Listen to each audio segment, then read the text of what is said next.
Hey, art historians, it's a very crazy day to hear over here. So I thought I would just finish up another quick video for you.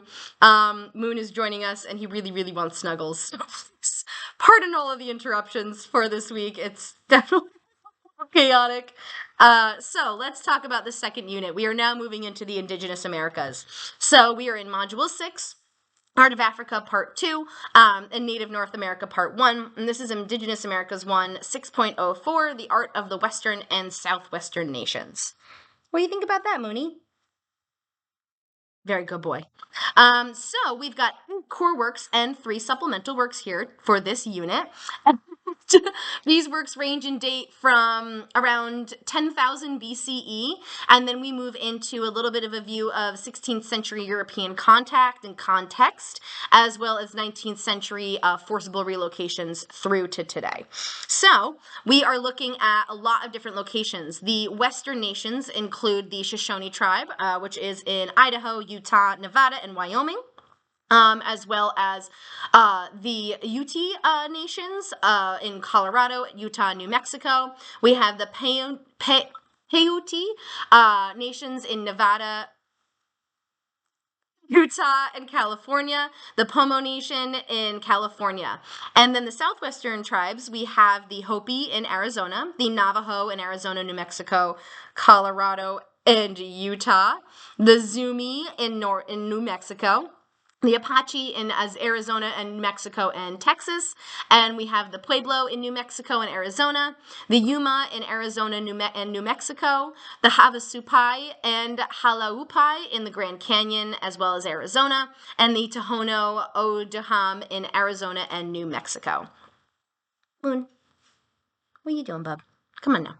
So we've got some architectural sites, we have some smaller scale works, and then we also, of course, have our supplemental works. So in regards to our architectural sites, we have teepee architecture, we have the Pueblo architecture. Moonbeam, come on, come here. There you go.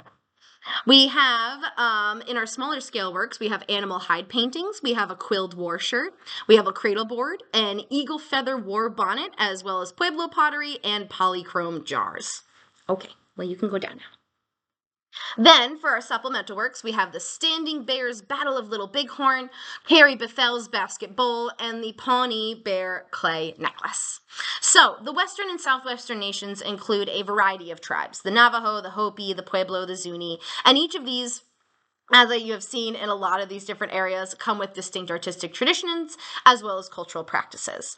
And so these artists are utilizing local materials like clay, stone, wood, and fibers, and they're doing so with techniques that including pottery, weaving, carving, as well as painting that have been passed through many, many generations. So many of these artworks are serving as spiritual and ceremonial functions and purposes, and they reflect a lot of beliefs about nature, about life cycles, and the very, very important ancestral connections that these people hold very, very dear. The artwork is very rich in symbolism, and it often incorporates motifs that represent elements like water, earth, animals, celestial bodies, and they convey a lot of stories and teachings as well.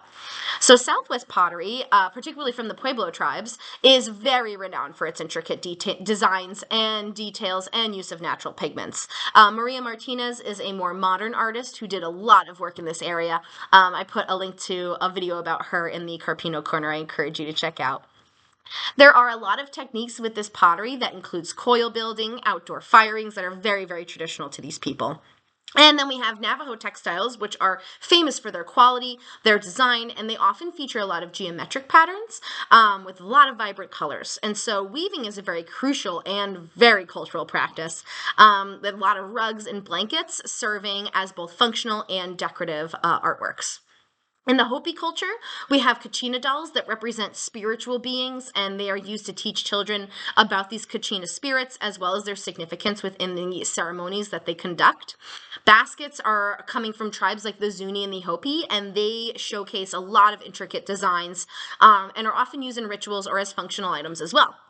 Beadwork is a highly valued art form. It is often used in clothing, in jewelry, and ceremonial items. And the artwork that we are seeing often, as you can tell, reflects the environment.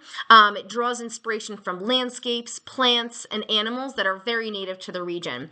And so modern native artists tend to blend a lot of these traditional techniques with contemporary themes, and they often address issues like identity, cultural preservation, as well as social justice. And so art production is often a very communal activity for these different groups of people that involves a lot of family, community members, and the reinforcement of social bonds and cultural identity to kind of keep these traditions and cultural practices intact. And so all of these points should provide an insight into the really rich heritage and cultural significance of these Western and Southwestern nations of Native North America. So I hope you enjoy learning all about the work from this unit in regards to some of those smaller scale works. The animal hide painting, I also included a video of the Sundance, which is secretly hidden on this hide painting disguised as a different dance. So you'll learn a little bit more about that, and I hope you enjoy. So until we get to our next week of work, adios, everybody.